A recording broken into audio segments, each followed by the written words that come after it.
যোৱা 19 তাৰিখে অৰুণোদয় 3.0 অৰ্থাৎ 37 লাখ পৰিয়ালক অৰুণোদয় আঁচনিৰ সৈতে জড়িত কৰিবলৈ এক বিশাল প্ৰচেষ্টা আমি আৰম্ভ কৰিলোঁ। CM ট্ৰিপলে মুখ্যমন্ত্ৰীৰ আত্মনিৰ্ভৰ অসমৰো প্ৰথম 25,000 হিতাধিকাৰীক আমি নিৰ্বাচিত কৰিলোঁ। অহা 3 নৱেম্বৰৰ পৰা আৰু 75,000 হিতাধিকাৰী নিৰ্বাচনৰ প্ৰক্ৰিয়া আমি আৰম্ভ কৰিম। মোক আজি মই ঢেকিয়াজুলিলৈ যাওঁতে গাড়ীখন ৰখালে ঢেকিয়াজুলিলৈ যাওঁতে কেইগৰাকীমান ছাত্ৰীয়ে হাত দেখুৱাই মোৰ গাড়ীখন ৰখুৱালে আৰু মোক সুধিলে, মামা আমাৰ নিযুত মইনাৰ টকা কেতিয়া সোমাব?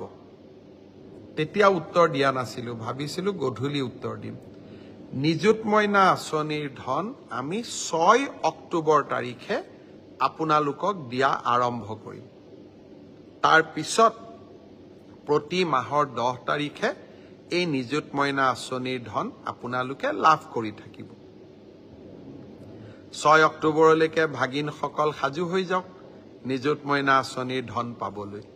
29 তাৰিখৰ পৰীক্ষাৰ বাবেও সকলোকে আগতীয়াকৈ শুভেচ্ছা জনালোঁ আৰু ADRE পৰীক্ষাত আমি গ্ৰহণ কৰা বিভিন্ন ব্যৱস্থা OMR,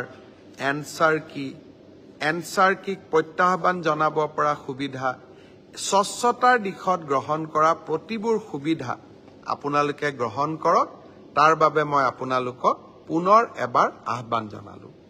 শেষত আকৌ এটা কথাৰে সামৰণি মাৰিছোঁ।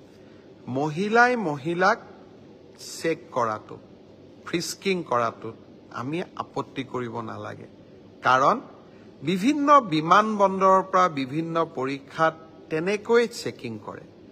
খালি চেকিং কৰোঁতে পুলিচে প্ৰাৰ্থীসকলক সৌজন্যতা দেখুৱাব লাগে, শ্ৰদ্ধাৰে সৈতে চেকিং কৰিব লাগে, আনজন ব্যক্তিক সন্মান জনাই চেকিং কৰিব লাগে। 29 তাৰিখে আমি সেই ধৰণে পৰীক্ষাটো চলাবৰ বাবে চেষ্টা কৰিম।